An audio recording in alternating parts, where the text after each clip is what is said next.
last time when we were on site, the foundations and slabs for all 3 blocks had been completed, and we were then commencing with the superstructure timber frame build.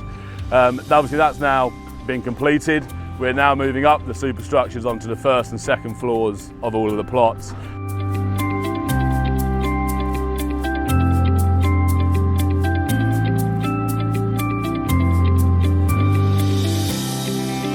On Block A in front of me, the biggest issue was, as we were excavating the foundations, we found historical manholes and historical concrete slabs which had to be broken out, which then meant that the foundations had to go deeper.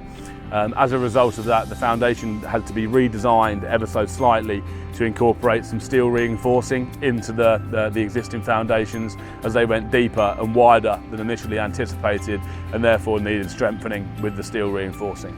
So the state of the site at the moment, as which you can probably see behind me, is we've based up 60% of the on-site roads, which is what we're currently standing on now.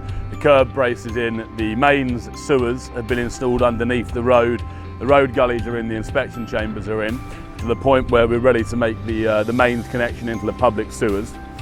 So in terms of the site remediation, that's all been done and completed now, which has allowed us to build the roads. This is being tarmacked tomorrow. In terms of the actual plots, Block C, the superstructure structure has commenced out of timber frame. We're currently up on the 1st scaffold lift, so the ground floor has been completed. The 1st floor has been completed.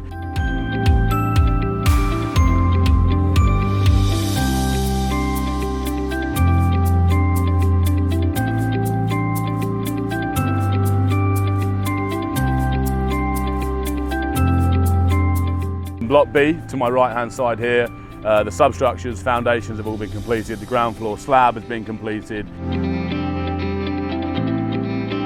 and the timber frame superstructure for the ground floor has been completed, just awaiting the joist to take us up to the 1st floor lift. In front of me here, Block A of the houses, foundations and ground floor slab have been completed, and the superstructure timber frame has commenced. We've completed that up to ground floor height. The 1st floor joists have been laid, and we're just awaiting to lay the floor for the 1st floor before we commence the 1st floor construction out of timber frame. The next stage of the development will be putting the roofs on Block C. So we've got one last floor, the 2nd floor to be built. That will commence next week. Following on from that, the roofs will be constructed out of timber pre-manufactured roof trusses. They'll be installed, and then the roofs will be covered in with the roof tiles. At that point, we'll then move back over to Block A to construct the roofs on there, and then finally over to Block B and construct the roofs on there as the superstructures progress while we're constructing the roofs on Block C.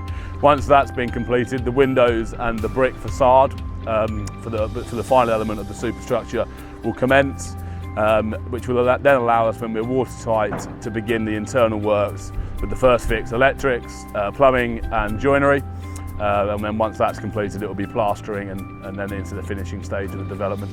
The weather's helped because we had some good weather as well, but we're getting a lot of information. We're hitting it hard at the moment now. We're doing well. We're ahead of schedule groundworks, yeah. So we're progressing really well. The timber frame's going up quite quick, a little bit quicker than we anticipated, which is brilliant. The sequencing's worked out very well, which has allowed us to accelerate certain plots ahead of schedule, which is what we like. And then the fact that we've gone for a timber frame build solution over the masonry solution will allow us, once the roof is in, you can fit your windows back to your timber frame, which will allow the buildings to become watertight at an earlier stage than you would have done if you'd have gone traditional brick and block construction. Daniel Johns have been a great client to work for. They're very on the ball. They're very, very efficient. And if we encountered any issues on site or with design, they've been right by our side to work it out. Try and work out a solution that is as cost effective, as time efficient, and works for both Chrome Services as the main contractor and Daniel Johns and their investors as well. They've been great to work with. They're always available, and their support is well received.